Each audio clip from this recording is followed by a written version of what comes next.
রাখাইনে মানবিক করিডোর নিয়ে সরকার কারোর সাথে কথা বলেনি, ভবিষ্যতেও বলবে না বলে জানিয়েছেন জাতীয় নিরাপত্তা উপদেষ্টা ডক্টর খলিলুর রহমান।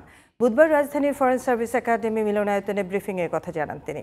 রাখাইনে স্থিতিশীলতা ছাড়া রোহিঙ্গাদের প্রত্যাবাসন সম্ভব নয়, তাই আরাকান আর্মির সাথে বাংলাদেশের যোগাযোগ রয়েছে বলেও জানান ডক্টর খলিল।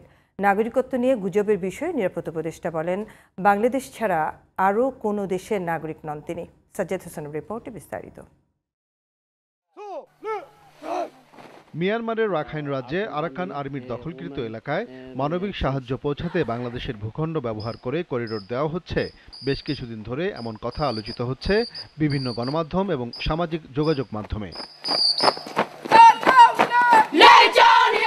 এসব বিষয়ে সরকারের অবস্থান পরিষ্কার করতেই ব্রিফিংয়ের আয়োজন করেন জাতীয় নিরাপত্তা উপদেষ্টা ও প্রধান উপদেষ্টা রোহিঙ্গা বিষয়ক উচ্চতর প্রতিনিধি ডক্টর খলিলুর রহমান। রাখাইনে জাতিসংঘের সাহায্য পৌঁছাতে বাংলাদেশের সহযোগিতার বিষয়ে আলোচনা হলেও করিডোর নিয়ে কারোর সাথে কথা হয়নি এবং ভবিষ্যতেও এর প্রয়োজন হবে না বলে জানান তিনি। তবে রোহিঙ্গাদের টেকসই প্রত্যাবাসন নিশ্চিতে বাংলাদেশ রাখাইনে স্থিতিশীলতা চায়। আমরা করিডোর নিয়ে কারোর সঙ্গে কোনো ধরনের কথা বলি নাই এবং আমরা বলবো না। আরাকানের যে অবস্থা তাতে করিডোরের কোনো প্রয়োজন নাই। আমরা কোনো করিডোর সৃষ্টি করে সেখানে কোনো ধরনের লোকজনের আপনার যাতায়াতের ব্যবস্থা সেটা করার কোনো এখন প্রয়োজনীয়তা নাই।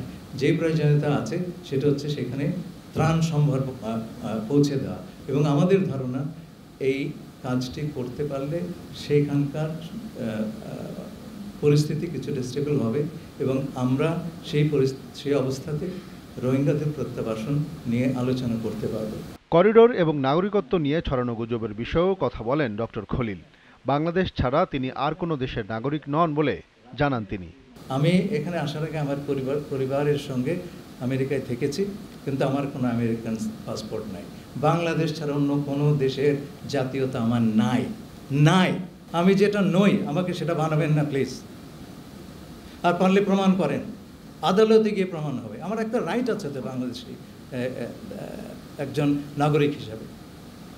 আপনারা যদি সেই রাইটটা রেসপেক্ট না করেন, আমি আপনাদের বলছি না, যে কথাগুলি উঠেছে সেটা খুব দুঃখজনক হবে। সেই কথাটি তাহলে যে কোনো লোকের উপর প্রযোজ্য হবে। Please stop it.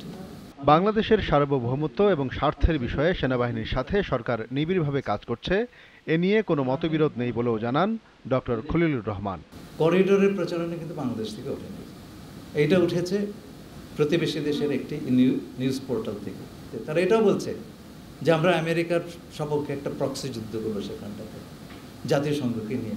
আপনি জাতিসংঘ, আমেরিকা সবাইকে টেনে আনলেন, আমরা একটা প্রক্সি যুদ্ধে যাচ্ছি। তার মধ্যে জড়াল আমি বিদেশি নাগরিক, আমেরিকান নাগরিক। Sajjad Hossain, GTV news, Dhaka.